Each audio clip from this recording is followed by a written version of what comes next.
السلام علیکم ورحمۃ اللہ وبرکاتہ۔ محترم دوستوں، آج کی مجلس میں بھی انشاءاللہ آپ کے بہت سارے سوالوں کے جوابات دینے کی کوشش کریں گے، جن میں سب سے پہلا سوال صفوان نے کیا ہے اور کہتے ہیں، سلام پیش کیا ہے انہوں نے، وعلیکم السلام۔ اگر ایک درہم سے کم کی جو پیشاب ہوتی ہے، اگر وہ پیشاب کا قطرہ نکل گیا، پھر اس کے بعد ہم نے استنجا کیے بغیر نماز پڑھ لی تو ہماری نماز صحیح ہوگی یا نہیں؟ دیکھیے سفیان بھائی، وضو کو جو توڑنے والی چیزیں ہوتی ہے وہ کل 8 چیزیں ہیں، جن میں سے ایک پیشاب اور پخانے کا نکلنا ہے۔ اب یہ چاہے 1 قطرہ نکلے یا پھر 1 گرام نکلے، اس میں کوئی فرق پڑتا نہیں ہے۔ آپ کا وضو ٹوٹ گیا ہے، آپ کے لیے ضروری ہوگا کہ آپ جائیں، وضو کریں، استنجا کریں، وضو کریں، اس کے بعد میں نماز ادا کریں، کیونکہ آپ کا وضو ٹوٹ گیا ہے۔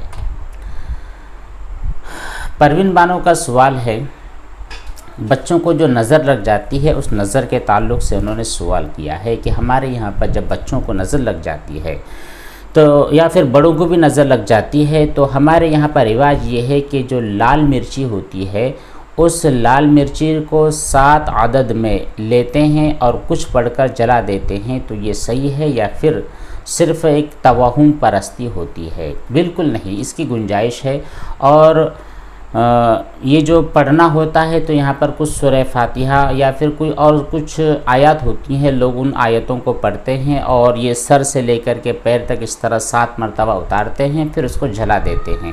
آپ اس کو یہ سمجھے کہ ایک طریقہ ہے، ٹھیک ہے، طریقہ ہے۔ ان مرچیوں کے اندر کچھ اثر نہیں ہوتا ہے کہ یہ آپ کے بچے یا آپ کے بڑوں کے اوپر لگی ہوئی نظروں کو اتارتے ہیں۔ ایک طریقہ ہے، جو بزرگوں نے بھی اس پر عمل کیا ہوگا، لوگ کرتے ہیں، ممانعات اس میں نہیں ہے، لیکن شرط اتنی ہے کہ آپ ان مرچیوں کو نظر اتارنے والا نہ سمجھے، بلکہ اللہ تبارک و تعالیٰ اس میں اثر رکھ دے تو نظر اتر جاتی ہے، اگر اثر نہ رکھے تو نظر نہیں اترتی ہے۔ محمد شریف صاحب نے سوال کیا ہے، کہتے یہ ہیں کہ میں نے ظہر کی وضو کی لیکن دھوپ بہت زیادہ تھی، آدھا وضو کیا، اس کے بعد میں باہر چلا گیا، پھر آ کر کے اپنے دونوں پیروں کو دھویا، لیکن جب میں نے اپنے دونوں پیروں کو دھویا تو اس سے پہلے میرے ہاتھ اور میرا چہرہ سوکھ گئے تھے، اب میرا وضو صحیح ہوگا یا پھر سے مکمل وضو کرنا پڑے گا؟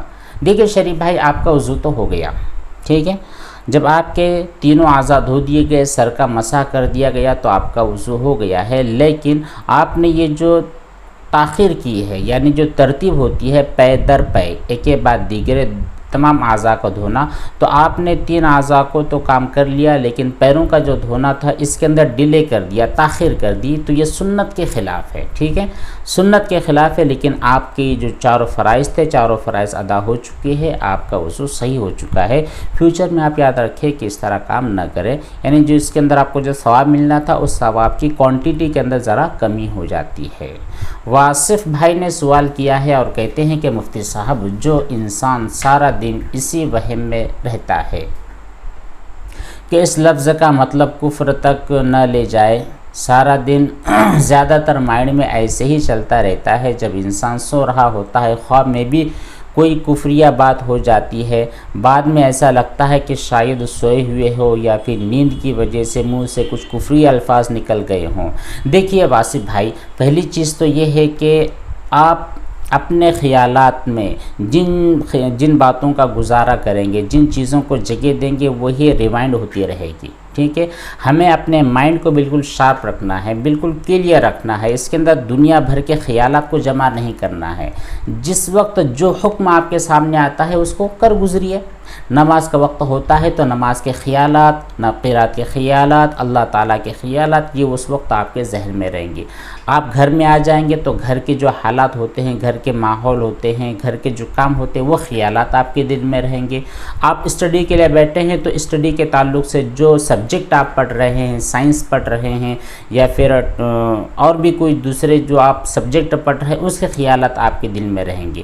رات دن ایک ہی بات خیال دماغ کے اندر، دل کے اندر آپ بٹھا کے رکھوں گے، جیسے کہ یہ وہم ہے، جیسے خیالات ہے، جیسے شرک یا کفر یا جملے ہیں، تو ظاہر سے بات ہے یہ خیالات آپ کا پیچھا نہیں چھوڑیں گے، آپ کو حد سے زیادہ ڈسٹرب کر دیں گے، آپ کی زندگی کو یہ بالکل اجیرن بنا دیں گے۔ تو یہ جو آپ کا طریقہ ہے، یہ جو آپ کی تھنکنگ ہے، بالکل غلط ہے۔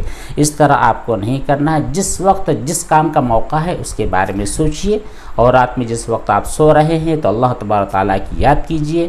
قل اعوذ برب الفلق ہے، قل اعوذ برب الناس ہے، سونے کی دعائیں ہیں۔ اور نبی کریم صلی اللہ علیہ وسلم کا معمول مبارک یہ تھا کہ سونے سے پہلے آپ سورہ واقعہ کی تلاوت کرتے، تو آپ بھی کیجئے۔ انشاءاللہ یہ جو خیالات ہے جن کی وجہ سے آپ بے چینی کے شکار ہیں، آپ ان تمام خیالات سے، ان تمام بے چینیوں سے باہر نکل جائیں گے۔ ہم بھی آپ کے لیے دعا کرتے ہیں، آپ بھی دعائیں کرتے رہیں۔ محمد ادریس صاحب نے سلام کیا ہے، وعلیکم السلام۔ وہ کہتے یہ ہیں کہ جب میں ناپاک ہوا تو شرمگاہ پر پانی ڈال کر صاف کر لیا، لیکن شرمگاہ کو صاف کرتے وقت مجھے نجاست کا وہم ہوا۔ ہر وقت نجاست کا وہم ہوتا ہے، یہ وہم ہوتا ہے، جبکہ ان وہموں کی کوئی حقیقت نہیں ہے۔ آپ کو خود سمجھ لینا چاہیے، آپ کو خود اس بات پر یقین رکھنا چاہیے کہ جو وہم ہوتے ہیں، جو خیالات اور شکوک و شبہات ہوتے ہیں، ان کی شریعت میں کوئی اہمیت نہیں ہے، ان کی کوئی ویلیو نہیں ہے۔ جب شریعت ان کو کوئی ویلیو نہیں دیتی ہے تو پھر آپ اور ہم کون ہوتے ہیں ان کو ویلیو دینے والے؟ تو ٹھیک ہے، آپ ان کو چھوڑ دیجئے۔ کتنے بھی خیالات آتے ہیں ان کی طرف دھیان دینا نہیں ہے، توجہ کرنی نہیں ہے۔ آپ ان کے بارے میں بار بار پوچھنا بھی بند کر دیجیے۔ جب آپ پوچھنا بند کر دیں گے تو یہ خیالات آٹومیٹک ختم ہوتے چلے جائیں گے۔ خود ان کو سمجھ میں آئے گا کہ ادریس بھائی مجھ کو لفٹ نہیں کرا رہے ہیں، تو کیوں میں بار بار ان کے در پر جاؤں۔ ٹھیک ہے۔ عمار منصوری نے کہا ہے کہ کھانا تقسیم کرتے وقت جب کہ شادی ہوتی ہے یا پھر کوئی پروگرام ہوتا ہے اور کھانا بڑے دیگچے میں بنایا جاتا ہے، تو کیا اس وقت ڈھکنا کھولنے کی کوئی شرعی حیثیت ہے یا نہیں؟ کیونکہ لوگ کہتے ہیں کہ فوراً ڈھکنا بند کر دو۔ یہ لوگوں کا مسئلہ ہے، کھانا ٹھنڈا ہو جائے گا وغیرہ، ایسے کچھ ہو سکتا ہے، اس میں شرعی اعتبار سے کچھ حیثیت نہیں ہے۔ ہاں اچھا بہت سارے لوگ یہ سمجھتے ہیں کہ ڈھکن اگر کھانے کا کھلا ہوتا ہے تو شیطان اس میں سے آ کر کھا لیتا ہے۔ یہ بالکل غیر شرعی بات ہے، یہ توہم پرستی ہے۔ ہاں آپ اتنا کہہ سکتے ہیں کہ کھانا بہت بڑا ہے اور بہت دیر تک آپ ڈھکن کھلا رکھو گے تو ہو سکتا ہے کوئی کچرا، کوئی گھان اس میں گر جائے، یا پھر اس میں کی جو بھاپ ہے وہ ختم ہو جائے اور کھانا ٹھنڈا ہو جائے، بد مزہ ہو جائے، اسی لیے منع کیا جاتا ہے۔ یا پھر کوئی مچھر یا پھر کوئی مکھی وغیرہ اس میں آ کر گر جائے تو پھر اس لیے منع کیا جاتا ہے۔ آپ کھانا نکال رہے ہیں، کھانا نکال لیجئے، واپس سے ڈھکنا بند کر دیجئے، ایسا کوئی مسئلہ نہیں ہے۔ اگر آپ لگتا ہے کہ یہاں پر بالکل سیفٹی والی جگہ، کوئی گھان کچرا بھی نہیں آ سکتا، کوئی اس میں دوسری چیزیں پڑ نہیں سکتی، کھانا ٹھنڈا بھی نہیں ہو رہا، تو کھولے 10 منٹ کھولیے، گھنٹہ کھلا رکھیے، کوئی مسئلہ نہیں ہوگا۔ شاہد انصاری کہتے ہیں کہ میرا سوال یہ ہے، میرا جو امیری جو آواز ہے یہ بالکل نارمل سے تھوڑی تیز ہے۔ میں اپنے والد صاحب کے سامنے یا اپنے والدہ کے سامنے جب بات چیت کرتا ہوں تو میری آواز میں تھوڑی سی تیزی ہوتی ہے، جو کہ میری بالکل نارمل آواز ہے۔ اگر میں غصے میں ہوں یا غصے میں نہ ہوں، دونوں کنڈیشن میں میری یہی آواز ہوتی ہے۔ تو اگر میں ایسی اپنی نارمل آواز سے بات کرتا ہوں تو میرے جو پیرنٹس ہوتے ہیں وہ بھی ناراض نہیں ہوتے، کیونکہ انہیں پتہ ہے کہ ان کی آواز نیچرل ہے۔ تو بالکل کوئی ٹینشن کی بات نہیں ہے۔ بہت سارے لوگ ہوتے ہیں ان کی آوازیں مختلف ہوتی ہیں، ان کے انداز مختلف ہوتے ہیں۔ جو نیچرل چیزیں ہیں ان نیچرل چیزوں کو لوگ سمجھ بھی لیتے ہیں، تو پھر ایسی صورت میں کوئی ٹینشن لینے والی بات نہیں ہے۔ ہاں اگر آپ کسی ان نون شخص کے سامنے بات کریں اور اس کو لگے کہ شاید آپ غصے میں بات کر رہے ہیں، تو آپ تھوڑا سا ایکسپلین کر دیں کہ نہیں بھائی یہ تو میری نیچرل آواز ہے، آپ غلط نہ سمجھیں، آپ غصہ نہ کریں، کوئی مسئلہ نہیں ہوگا۔ پھر اس میں کسی کو برا اگر لگتا ہے تو معافی مانگنے کی بھی ضرورت نہیں ہے، کیونکہ یہ آپ کی فطرت ہے، یہ آپ کا نیچر ہے۔ ٹھیک ہے۔ اقصیٰ نصیر کہتی ہے کہ سر ہم وضو کے لیے پاؤں واش بیسن پر دھوتے ہیں، اس لیے آپ سے پوچھا ہے کیونکہ مجھے پتہ نہیں تھا۔ اکثر پیشاب کی جو چھینٹے والے پاؤں ہوتے ہیں ان کو ہم واش بیسن میں دھو دیتے ہیں، اس چیز کا علم نہیں تھا۔ اچھا، جب آپ کو علم ہو چکا ہے تو واش بیسن میں اپنے پیروں کو نہ دھوئیں، کیونکہ وہ جو واش بیسن ہوتی ہے وہ آپ کے صرف چہرہ اور ہاتھ دھونے کے لیے ہوتی ہے، پیروں کو دھونے کے لیے وہ جگہ ہوتی نہیں ہے۔ تحرین جہان، ان کا سوال یہ ہے کہ مفتی صاحب ناپاک کپڑے ایک بار دھل کر نچوڑنے کے بعد دونوں ہاتھ ناپاک ہو گئے، اب دوسری بار پانی لینے کے لیے مگ کیسے ٹچ کریں؟ وہ بھی ناپاک ہو جائیں گے یا نہیں؟ پھر جہاں سے پانی نکال رہے ہوں سارا پانی بھی ناپاک نہیں جی، ایسا کچھ نہیں ہوتا ہے تحرین جی۔ جب آپ نے مان لیجیے آپ کے پاس ایک کپڑا ہے، آپ نے اس کپڑے کو اچھی طرح دھو لیا، ٹھیک ہے، دھونے کے بعد اس کو اچھی طرح نچوڑ لیے، فرسٹ ٹائم ہوا ہے آپ کا، ٹھیک ہے، فرسٹ ٹائم ہو گیا، اب اس کپڑے کو رکھ دیے آپ نیچے۔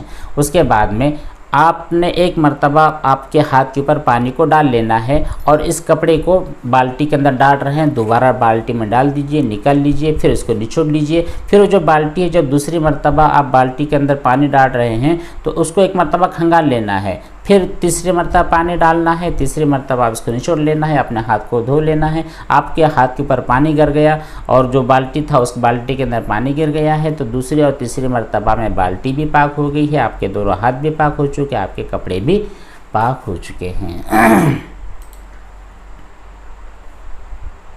اچھا، فاروق بھائی نے سوال کیا ہے کہ 60 سال سے زیادہ عمر ہونے کے بعد سرکار کی طرف سے 1000 روپے ملنے والی اسکیم چل رہی ہے، ہم اس میں حصہ لے سکتے ہیں یا نہیں؟ اس میں صرف آدھار کارڈ دینا ہے، پین کارڈ دینا ہے اور فوٹو دینا ہے۔ دیکھیے، سرکار کی طرف سے جو ہمارے بزرگ لوگ ہوتے ہیں، جو مہیلا ہوتی ہیں، عورتیں ہوتی ہیں، بزرگ ہوتے ہیں، تو ان تمام کے لیے کچھ اسکیمیں چلتی ہیں، کچھ وظیفہ دیا جاتا ہے، تو ان کو لینے کے لیے شرعی اعتبار سے کوئی ممانعت نہیں ہے، لے سکتے ہیں اگر آپ ان شرائط کے دائرے میں بیٹھتے ہیں۔ اگر آپ 60 سال کے ہیں تو لے سکتے ہیں، لیکن اگر آپ 50 سال کے ہیں اور اپنے ڈاکومنٹس غلط بتلا کر 60 سال کا بتلا کر کے ان کا وظیفہ ہے وہ لینا چاہتے ہیں تو اس کی اجازت آپ کے لیے نہیں ہے۔ اگر آپ قانون کے دائرے میں بیٹھتے ہیں تو لے سکتے ہیں۔ گورنمنٹ کی طرف سے عوام کو جو بھی چیز ملتی ہے وہ اس کے لیے بالکل اجازت ہوتی ہے، ممانعت نہیں ہوتی ہے۔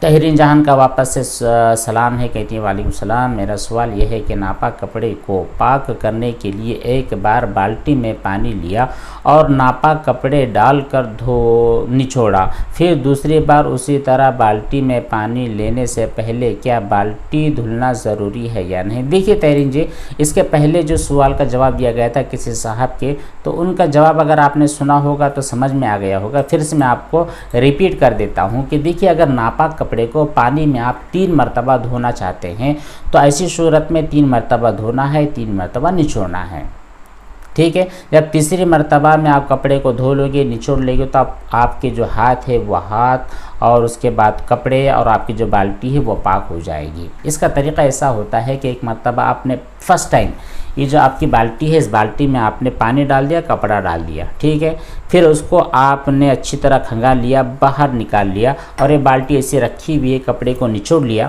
اور اس بالٹی کے اندر جو پانی تھا اس پانی کو آپ نے پھینک دیا۔ پھینکنے کے بعد کچھ تھوڑا سا اچھا پانی ڈال کر اس کو اس طرح کھنگال کر پھینک دے، پھر یہ جو اچھا پانی ڈال دیا آپ نے، پھر اس کپڑے کو ڈال دیا، نکال لیا، نچوڑ کے پھینک دیا، پھر یہ 2 مرتبہ ہو گیا۔ پھر تیسری مرتبہ جب آپ کو دھونا ہے تو یہ پانی جو دوسری مرتبہ کا پانی تھا اس کو پھینک دے، ایک اچھا سا پانی، تھوڑا سا پانی ڈال کر اس طرح کھنگال کر پھینک دے، پھر اس میں اس کپڑے کو ڈالے اور نچوڑ کر معاملہ آپ کا کلیئر ہو جاتا ہے۔ تو تیسری مرتبہ میں تمام چیزیں پاک ہو گئی ہیں۔ اگلا سوال ہے محمد یوسف کا، کہتے یہ ہیں کہ میرا ایک ہندو دوست ہے، وہ کپڑے دھونے کے لیے گیا، ٹھیک ہے،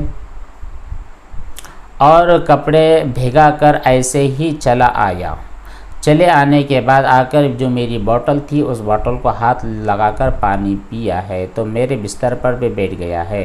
اب مجھے ناپاکی کا وہم ہوتا ہے کیونکہ ہندو اکثر طہارت نہیں لیتے ہیں پیشاب کے بعد، اور ان کو ایسی باتیں سمجھا بھی نہیں سکتے ہیں، سمجھ میں بھی نہیں آتی ہے۔ دیکھیے یوسف بھائی، اگر آپ کو آپ کے اس فرینڈ کے بارے میں یقینی طور پر پتہ تھا کہ ابھی یہ جو کپڑا دھو کر کے آیا ہے، کپڑے بھگو کر آیا ہے، تو اس کے ہاتھ واقعتاً حقیقتاً گندے تھے، ناپاک تھے، آپ نے اپنی آنکھوں سے دیکھا تھا کہ واش روم سے آیا، ہاتھ بھی نہیں دھویا اور ویسے کپڑے دیے، تو ایسی کنڈیشن میں آپ اپنے باٹل کو دوبارہ دھو لیں۔ لیکن اگر آپ کو لگتا ہے، لگنے کی کوئی مسئلہ نہیں ہے، اگر نجاست کا یقین ہے تو پھر آپ ناپاک سمجھے، ورنہ آپ اپنے آپ کو ہاسٹل میں کہاں تک بچا کے رکھو گے، کتنے وہموں کے اندر آپ پڑ جاؤ گے۔ تو دیکھیے خامخواہ ایسے باتوں کے اندر نہیں پڑنا ہے، ٹھیک ہے۔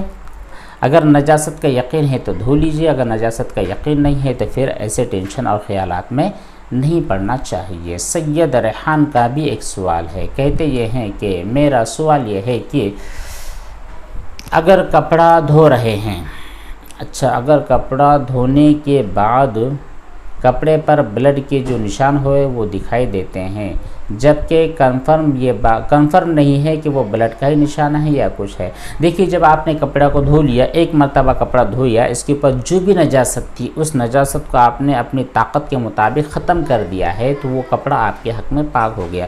پھر جو ہلکا سا نشان باقی رہتا ہے، جس کو آپ کپڑا ایک مرتبہ آپ نے دھویا پھر پہنیں گے، پھر دوسری مرتبہ دھوئیں گے، پھر تیسری مرتبہ کپڑے کو نکالیں گے، اس طرح 2-3 مرتبہ کی دھلائی کے بعد ہی وہ ہلکے نشان غائب ہوتے ہیں۔ تو ایسے ہلکے نشانات سے آپ کو گھبرانے اور ڈرنے کی ضرورت نہیں ہے۔ بس آج کی مجلس میں اتنے ہی جوابات۔